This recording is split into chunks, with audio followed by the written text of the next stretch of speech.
अंकित खड़े हो जाओ बेटा, अंकित खड़े हो। वो माता जी जो पीली कपड़ा पहने, काला मुसीका बांधे इनको, मुसीका कार और रंग को, चश्मा भी लगाए, नहीं उठा लिया। बेटा ते मूर्ख तो नहीं बन गो, दाढ़ी वालो ये ते मूर्ख तो नहीं बन गवा। कैसा ते भी बहुत नंबर 2 बारो आदमी आए। आओ बहुत जल्दी विश्वास नहीं करा तो 2-3 बिटियन के नाम चाहने थे सो तो हरा के पाँव पलने नहीं थे मूर्ख। रुक जा सारी जौन होटलन में तन जात है वही को खोल भी अगली बार तो 10 ही दिन नहीं अब गुजरे ढंग से। अब हाथ ना जोर, चाहे ओ में जा चाहे जौन जो में जा। सीताराम हमा कौन पेट अपराध नजदीक है। बोले बागेश्वर धाम की। कहाँ से आई हैं? जी गुरुजी अलीगढ़ से। अलीगढ़ से? जी अभी हम आपके पास ही गए थे। जी गए थे हम। छतारी गए थे। जी छतारी के पास ही गांव है हमारा। जी वाह। तो केवल दरबार भर आई कि कथा हाय आई? नहीं कथा के लिए आए गुरुजी। लबरो ना बोलो माता। टाइम पे भी जाएंगे। अच्छा अच्छा ठीक है, बड़ी दया। हमने लिख लो माता जी, आप बालाजी के चरणन में अर्जी डालो। गुरुजी मेरी बेटी में हम बहुत ही ज़्यादा परेशान है। क्या हो घर गया? में बीमारी एक को छोड़ती है एक को पकड़ लेती है। अच्छा। और एक और मतलब पति अलग हैं और वो बच्चों का भी ध्यान नहीं रखते हैं। घर में सुख शांति नहीं है, कलेश बना हुआ, पूरा परिवार बीमार रहता, पति आपके पर संगति में फंसे हैं। माइक नजदीक करिए। जी गुरुजी। यही पर्चा बोल रहा। पति आपके पर संगति में है, उन्हें सुधरना नहीं है। आप सेल्फ डिपेंडेंट खुद हैं, अपने अनुसार काम कर रहे हैं, पर बीमारी में आराम लगेगा। शरीर में कमजोरी, पेट में अपच होना, एक को पकड़ता एक को छोड़ता, गंभीर हालत बनाता, भूत विद्या का कारण है। पूर्व से जुड़ी हुई पारिवारिक स्त्री ने जो है भूत विद्या करवाई है, वो कट जाएगा। वैसे आपका जीवन बढ़िया चल रहा। ठाकुर जी के चरणन से जुड़े रहो। बीच बीच में किसी अन्य व्यक्ति का मार्गदर्शन नहीं लेना है, खुद के निर्णय से परिवार चलाओ। जौन अब कलेश शुरू होगा बच्चन में आपस में, तो वो इसी कारण से प्रारंभ होगा कि उन बच्चों को मान लो इन्हें भी जो ही लग रहा हो कि किसी के कहने पर आप घर पर रूल फॉलो कर रहे हैं। जी बात हमारी समझ गए। आप स्त्री हैं तो हम आपकी मर्यादा बनाए हुए हैं, हम अपनी गद्दी की मर्यादा बनी रहने दो। तो कोई की भी बात घर पे फॉलो ना करें, अपने तक सीमित रहें। बाकी जैसी पति भी आपके ठीक नहीं है, विचित्र हैं, तो अपने अनुसार आप जो जीवन जी रहे लगभग ठीक जी रहे। आशीर्वाद। बोली सच्चे दरबार की, बागेश्वर धाम सरकार की। जी गुरुजी बिटिया की जॉब कब तक लगेगी? पहले स्वास्थ्य ठीक हो जाए, उसका मन स्थिर नहीं है, दिमाग उछटा हुआ है। स्वास्थ्य पूर्णतया ठीक हो जाए, आगे जो है जॉब का योग बनेगा। धाम की पेशी कर लेना और टोटका कट जाए। आशीर्वाद। जी गुरुजी। एकदम सही। जी गुरुजी। कोई संदेह नहीं? गलत तो नहीं हमने बोला? जी गलत बोला क्या? नहीं नहीं सर। आपने जी बोल लो, हम धक्का सो अलग गो। ना गुरुजी आपकी बड़ी कृपा है, मैं तो बहुत परेशान हूँ, दर्द से तो बहुत ज्यादा परेशान हूँ। बालाजी कृपा करें। बोलिए सतगुरु सन्यासी बाबा गुरुदेव भगवान की जय। पति भी दूसरी जगह घर बसा चुके हैं। जी गुरुजी वही औरत मुझे बहुत परेशान करती है। बालाजी मेरे कृपा करें। बच्चों को अव्वल आबे को भी तुम्हारा श्रेय है। हाँ या ना? हाँ मैं ढीली पड़ गई गुरुजी। हाँ तुम्हारा श्रेय है। कैसा तुम्हारा भी जय जय है। हाँ जय जय। दूसरी जगह अब क्या करते हो, तो आई जय है। बोले सच्चे दरबार की, बालाजी सरकार की जय। जैसे हमारी घर भाई हो बा विचित्र हो, हम गलत ना हो, हम ठटरी बार दे भी लड़वाल को। हाँ जब हमारी गलत है सो कह देते हैं जाते हैं हनीमून मनाओ, हम मनाई। देखो सही है, हमने कह दी बुरा ना मानियो माता जी, हंसी नहीं कर रहे, हम सही कह रहे हैं। तो आप अपनी जगह, इसलिए तो हमने कहा आप ठीक है। बहन आप दोनों मुट्ठी बांध लो, हम आपका झाड़ा लो, वहाँ सामने बैठ जाओ बहन जी। लेकिन बच्चों पर प्रभाव पड़ रहा है, जो हमने आपको रोका बहन जी वो बात मान लेना, इन बच्चों में दिक्कत होगी। जी बच्चे बस ठीक हो जाए, मेरे सही हो नहीं, इन जाए पे प्रभाव पड़ रहा थोड़ा सा घर के नियमों में, किसी का इंटरफियर नहीं कि बच्चों को घर में किसी का भी इंटरफेयर नहीं है, बस मतलब उनकी रूल्स का। जी जी सामने वाले व्यक्ति के रूल्स का अपन को इन्हें अपने तक सीमित रखो। जी बात हमारी समझ गए? जी आशीर्वाद। चलो क्या हो गया? क्यों भग रहे? सामने आगे क्यों आ रहे? आगे क्यों आ रहे? क्यों आ रहा है आगे? अरे सबकी अर्जी लगेगी, बैठो। जो खड़े हुए हैं सभी लोग बैठ जाएं और शोर ना करें। अगर आपको अर्जी लगवानी है तो राम नाम का जाप करें। जितने ज्यादा आपके राम नाम जाप होंगे उतनी जल्दी आपकी अर्जी बोलो बागेश्वर धाम की, सन्यासी बाबा की, दिव्य दरबार की जय श्री राम, जय श्री राम। अपने अपने मताई बाप की, अपने अपने मताई बाप की, अपने अपने गुरुजी महाराज की। जिन भक्तों की, देखो बैठो आगे नहीं आओ, सबकी अर्जी लगना है। कथा में को नहीं आए, दो ही हाथ उठाओ।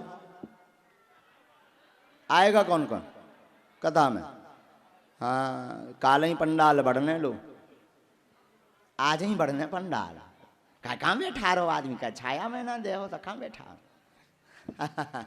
तो हंसा रहे। वृंदावन की एक कथा हमें बहुत याद आती है।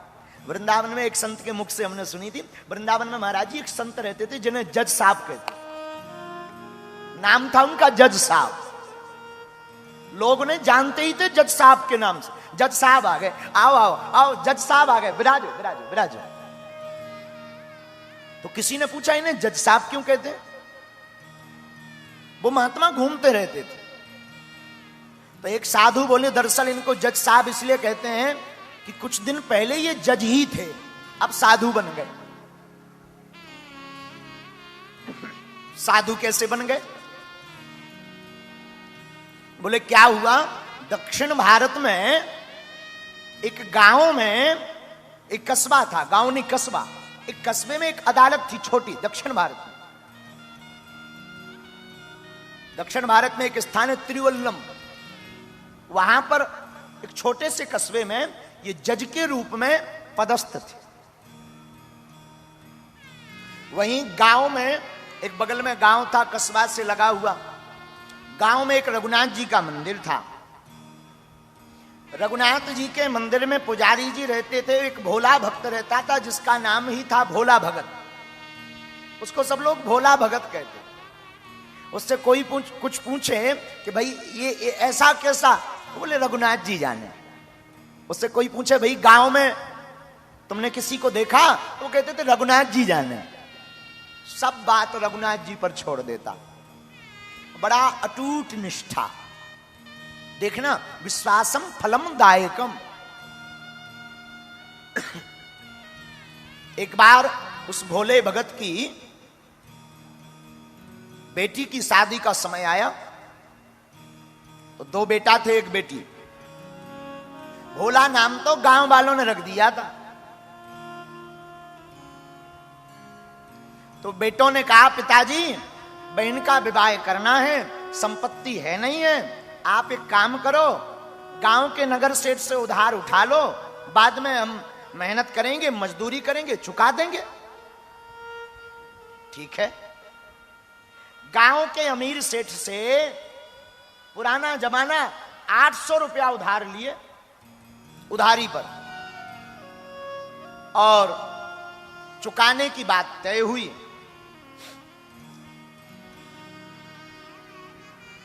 सेठ ने एक कागज लिया, उस पर लेखनी की, दस्तखत कराए, तो अंगूठा किया उसने।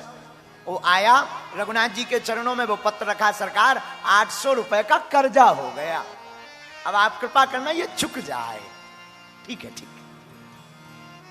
नित्य सेवा करता, झाड़ू लगाता, पोंछा लगाता, रघुनाथ जी को देखता रहता दिन भर, संध्या काल, प्रातः काल, दोपहर वेला में, बयारू में देखता रहता। थोड़ी देर के लिए पर्दा लग जाए तो उसका मन छटपटाता रहता, कब रघुनाथ जी का पर्दा खुलवे और कब हमें दीदार हो, कब हमें दर्शन हो, कब हम उनकी आभा मंडल रूप का आस्वादन करें, उस रूप रस सुधा का आनंद लें। डूबा रहता मस्ती में। कालांतर में भोला भगत के बेटों ने मेहनत की, मजदूरी की, 1000 रुपया कमाए तो 800 रुपया ब्याज दे दिए, पिताजी चुकाए आओ। अब भगवान की कृपा हो गई, चुकाओ। भोला भगत, सेठी जी श्री सीताराम, आपकी जो हम उधारी ले गए थे ना, ये स्वीकार कीजिए। हाँ लाओ लाओ लाओ लाओ। और भोला कैसे हो, आपकी कृपा है। रघुनाथ जी जाने। एक कागज लिया, वो जो कागज था जिसपे 800 की उधारी लिखी थी, चुकती लिख दी, दूसरी रसीद बना के दे दी, लो इसे पढ़ लो। हम क्या जाने, हम तो पढ़े लिखे नहीं साहब, रघुनाथ जी जाने। अब मलाल मन में भर गया सेठ के, अमीर के, ये बढ़िया है, ये पढ़ा लिखा है नहीं, 2 बार रुपया ले सकते हैं इससे। तो अच्छा एक काम करो, जरा पानी लाओ भीतर से। उससे पानी लेने भेजा तो जिसमें चुकती लिखा था वो पर्चा अपनी बही में रख लिया, झूठ मूठ का ऐसे ही ऐसे ऊपर नीचे कुछ लिख लिख करके दे दिया, लो ये है, चुक गए। जो आ गया, आया भागा भागा, रघुनाथ जी के चरणों में वो पत्र रखा, आपकी कृपा से रुपया चुक गए। सेठ की मति मारी गई, भक्त पर भगवान को कौतुक करना था, तो सेठ ने दोबारा रुपया लेने के लिए इनके ऊपर, भोला भगत के ऊपर केस लगा दिया। ये कोई घटना हम आपको त्रेता द्वापर या बहुत सतयुग की पुरानी नहीं, कलयुग की, अभी यही कोई 80 साल पहले की घटना सुना रहे हैं।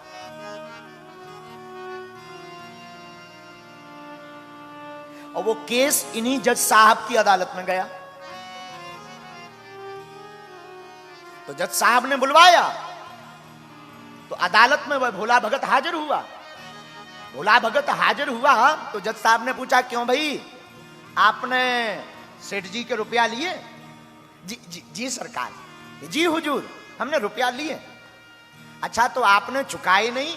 सरकार हमने चुका दिए, ब्याज सहित सूद सहित चुका दिए। लेकिन सेठ जी ने तो अपने वकील से कहलवाया कि आपने रुपया नहीं दिए। अच्छा एक बात बताओ, भोला भगत रोने लगा, सरकार हमने तो चुकाए हैं, चलो चलो रो मत। आपने जब रुपया दिए तब कोई वहां था तीसरा? बोले हुजूर और तो कोई ना नहीं था, रघुनाथ जी और हमारे और सेठ जी के अलावा कोई चौथा नहीं था। जज साहब को लगा रघुनाथ जी कोई गांव का आदमी है, तो गरीब दशा देखकर, शरीर की दशा देखकर, अच्छा ठीक है तुम जाओ, दोबारा फिर गवाही होगी, फिर आना। तो अपने ही रुपयों से जज साहब ने एक संबंध निकाला रघुनाथ जी के नाम से। डाकिया संबंध लेकर के गांव में आया। अब भगवान की ऐसी कृपा कि उस गांव में रघुनाथ नाम का कोई व्यक्ति नहीं। तो किसी ने कहा कि यहां पर रघुनाथ नाम से तो कोई नहीं रहता, पर रघुनाथ जी का एक मंदिर है। तो वो पत्र पहुंचाने वाले ने कहा कि वही मंदिर ही बताओ, वहीं दे आए। मंदिर में पुजारी जी बाहर बैठे बैठे सीताराम सीताराम सीताराम सीताराम जप रहे थे, बड़े भावपूर्वक सीताराम नाम का कीर्तन कर रहे थे। तो कहा कि रघुनाथ जी का मंदिर यही है? पुजारी जी ने कहा हाँ मंदिर तो यही है, ये संबंध आया है, हस्ताक्षर करो। अब पुजारी जी ने सोचा कि जब भगवान ने संबंध बुला ही लिया तो हम क्यों रोड़ा बने। उन्होंने लिए सो हस्ताक्षर कर दिए। उन्होंने लिया सो राम जी के चरणों में संबंध रख दिया। राम जी की तरफ देख के बोले, सरकार आज तक फूल माला पुष्प वस्त्र बहुत आए, आपके पास संबंध पहली बार आया होगा, इसे भी स्वीकार करो। और संबंध को जैसे ही रखा तो बाद में के उस केवट भोला से पूछा कि भाई भोला एक बात बताओ, तुमने रघुनाथ जी का नाम क्यों लिखवाया? तो भोला भगत बोला, हमारा इनके अलावा है कौन, हम किनका नाम लिखवाएं? अब तो आंखें भर आई भोला की। भोला को पूरी बात पता लगी, पुजारी जी को पता लगी, तो संबंध में लिखा था अमुक तारीख को उपस्थित होना है। अब तो हाथ जोड़कर भोला रोने लगा, प्रभु की तरफ देखे, हरि बिना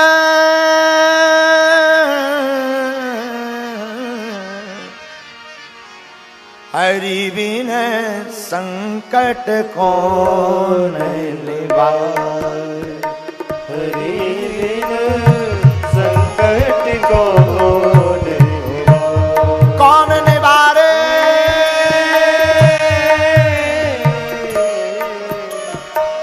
कौन निवारे।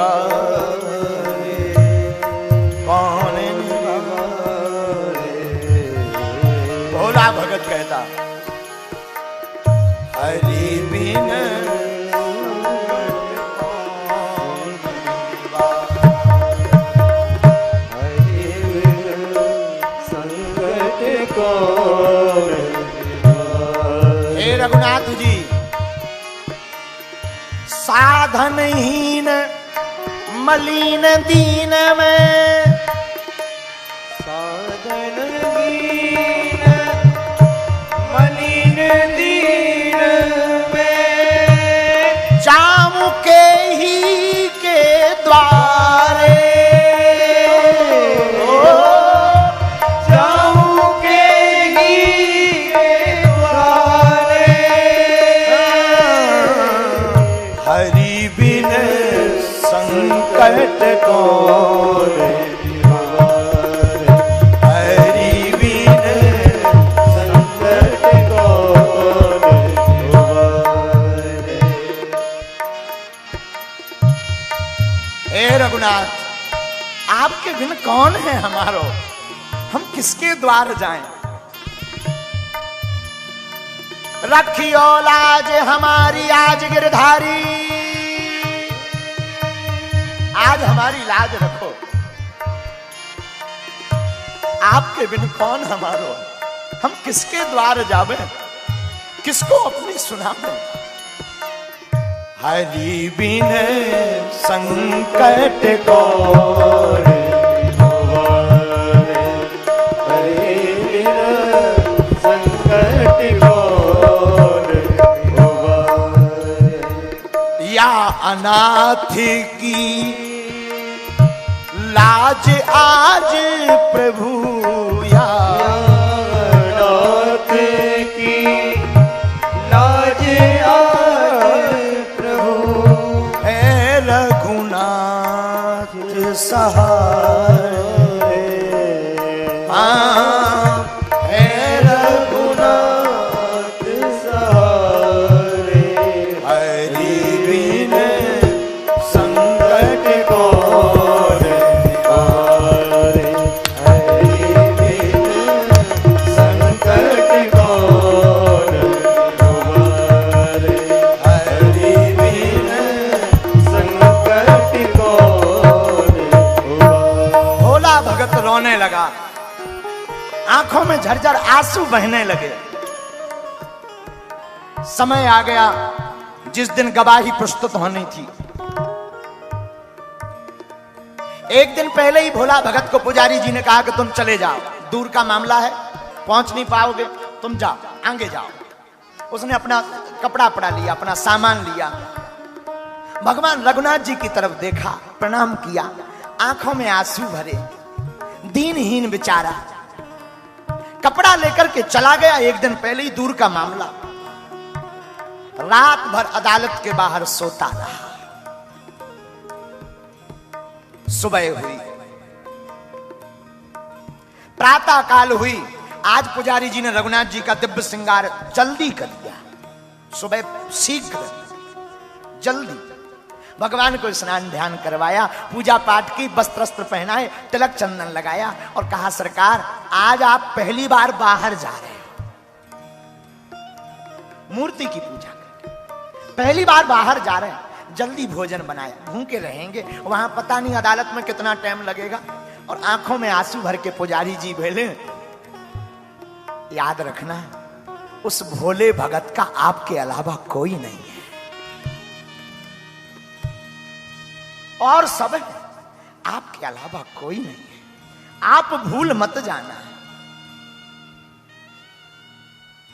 आहा, जैसे ही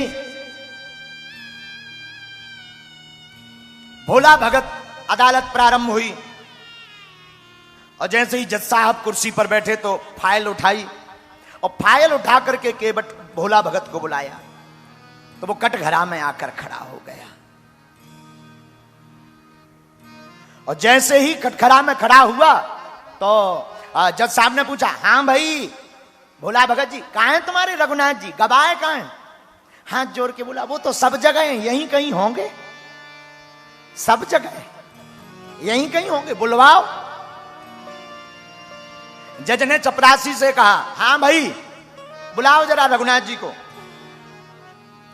रघुनाथ हाजिर हो, रघुनाथ हाजिर हो, हाजिर हो रघुनाथ, ऐसे 3 नारे जो लगाए हैं तो चपरासी बाहर तक आया और चिल्ला करके बोला, रघुनाथ हाजिर हो, रघुनाथ हाजिर हो, रघुनाथ हाजिर हो, ऐसे 3 नारे जो लगाए हैं। चाल लटपटी सी, एक वृद्ध सी झुकी सी देह, दुपटी फटी सी शीस, बांधे धर धाए हैं। हाथ में छड़ी माह, तुलसी की ही माल, माथे पर रोली चारू, चंदन चढ़ाए हैं। साहब के सामने विनीत जू चपरासी के साथ आज रघुनाथ जू गवाह बनकर आए।